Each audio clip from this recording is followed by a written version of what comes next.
Welcome to Shades of Migraine, a podcast series created by the Association of Migraine Disorders. Migraine isn't black and white, it's blurry and shadowy, but there are many forces at work trying to change how we think about and deal with this disease.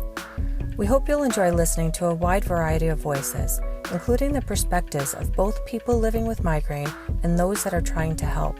Each will share their unique shade of migraine. We've got Dr. Robert Shapiro with us today. Dr. Shapiro is a neurologist who specializes in headache disorders.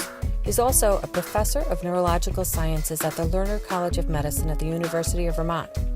Dr. Shapiro is going to speak to us about migraine disease and the stigma that's often associated with it.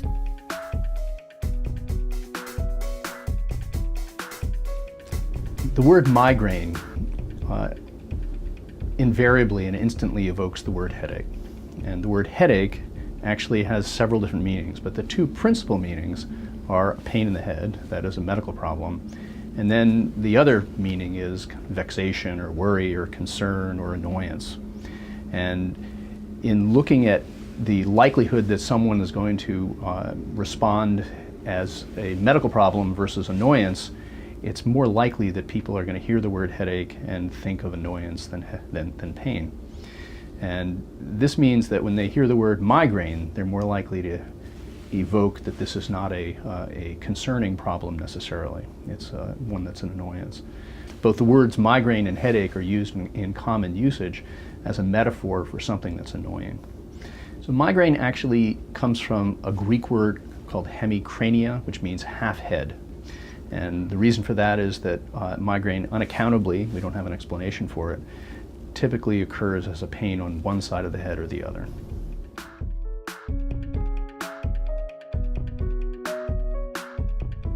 By the time people end up getting referred to see one of the approximately 500 doctors in the country who have a board certification, a qualification in this subspecialty of headache disorders, they typically have already been seen by their primary care doctor. They've often been seen by a specialty neurologist before they come on to be seen by a headache specialist. And headache specialists therefore end up seeing the people who are least likely to have responded to previous treatment. So my practice is mostly filled with people who have not been successfully treated by other people. And the dominant condition that we see, that is headache doctors tend to see, is chronic migraine. So chronic migraine is defined as migraine which is occurring with at least 15 or more days with headaches per month. And if you look at that segment of the population who has that, it really the average is closer to about 20 days per month, and some all the way up to every day. It's not uncommon that we see patients who basically have headaches every day, and that may be true for years and even decades.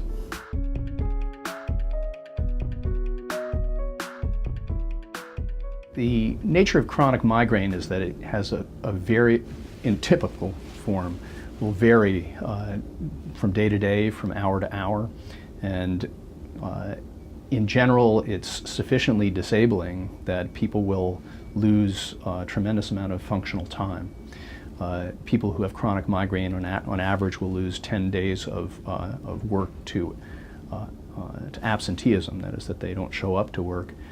And that's really only a fraction of the actual disability. The studies have shown that people who have migraine, whether or not it's chronic migraine, that frequency or less frequent, they will often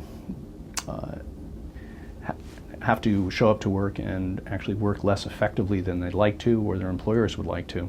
And we call this level of disability or this type of disability presenteeism, as people come to work because they really have no choice. They can't afford to either lose their job or lose their relationships if they're less effective, and so this is what people have to do. People with migraine are taught at a very early age that there will be no validation to have it being acknowledged, that they will be punished if they reveal that they have a condition which is disabling, which in the general population is not a credible reason to be disabled. There was a survey done in Britain last year of employers asking what were credible reasons for employees to call in sick to work. And only 22% of British employers thought that migraine was a valid reason for people to not come to work. Consequently, people with migraine basically do their utmost to not have it be revealed that they have migraine. Contrary to some social stereotypes that people with migraine may actually use this as an excuse not to do things, people with migraine bend over backwards to not have it be revealed that they actually have the condition.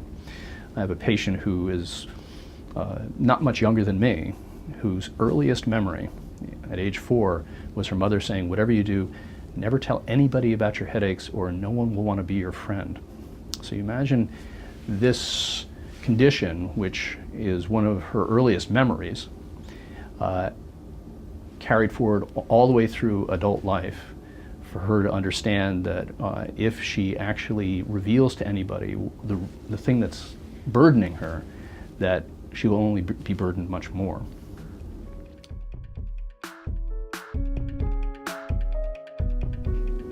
I have colleagues in University of British Columbia, Dr. Peter Reiner and Nick Fitz and Dr. Richard Lipton at Albert Einstein in New York, to look at some of the sources of migraine stigma. And we, without getting into the details of the methodology, we predicted that people who have migraine, who feel that they are being discriminated against, or feel that they're being stigmatized, singled out, and excluded, may be more likely to feel that if they're women with migraine rather than men, because migraine's 3 times more prevalent among women than men. And to our surprise, that was not the case. The data that we have, which are, again, they're preliminary data, don't indicate that people with migraine, if they're women or men, are more or less likely to feel or be exposed to stigma, but rather people who don't have migraine, who are men, are more likely to carry stigmatizing attitudes than women who don't have migraine. So there is a gender difference, but it's not one that perhaps would have been predicted. The other thing we found is that stigmatizing attitudes are far more likely to be held towards people who have more work-related disability. So that is, people with chronic migraine who miss more work are more likely to be the focus of stigmatizing attitudes than people who don't have as many lost days. And this is understandably a possible driver for why people are more likely to express their disability as presenteeism than absenteeism. Some of the data that we have indicate that people who have migraine obviously regard the severity of migraine as being a more serious thing than people who don't have migraine. And this possibly is related to, again, this linguistic issue that migraine evokes the word headache, headache evokes or the concept of annoyance more than it does actual physical pain. So people don't take migraine seriously. Whether or not it's a genderized issue or not is certainly an area of discussion and debate.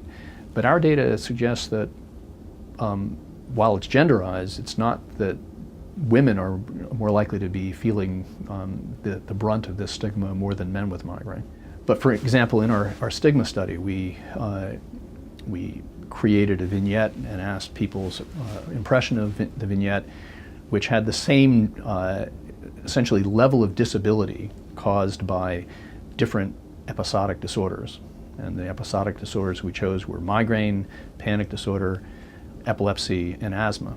And clearly asthma was less likely to be stigmatized than epilepsy or migraine. And asthma is not associated with strong mortality. There's no question that some people die from it, but that's not the way the public perception of it is. So there's something different and important about why people stigmatize migraine. And part of it may be, and this is speculation of course, but it may be related to the fact that the milder forms of headache, which are not migraine, that is so-called tension type headache, is so universal that people pattern their expectations about somebody who has a complaint of headache in the setting of migraine that, well, I know what headache's like. And clearly, I'm dealing with that. So therefore, migraine is really just tension-type headache plus poor coping, okay? Plus a character flaw.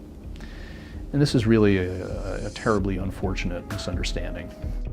Be sure to tune in for our next podcast with Dr. Michael Teixeira, an ear, nose, and throat doctor who specializes in medical and surgical conditions that affect hearing and balance. Dr. Teixeira will talk to us about this mysterious disease, the sensitive brain of a migrainer, and common triggers. And thank you for tuning into Shades of Migraine. For more information about migraine disease, please visit migrainedisorders.org.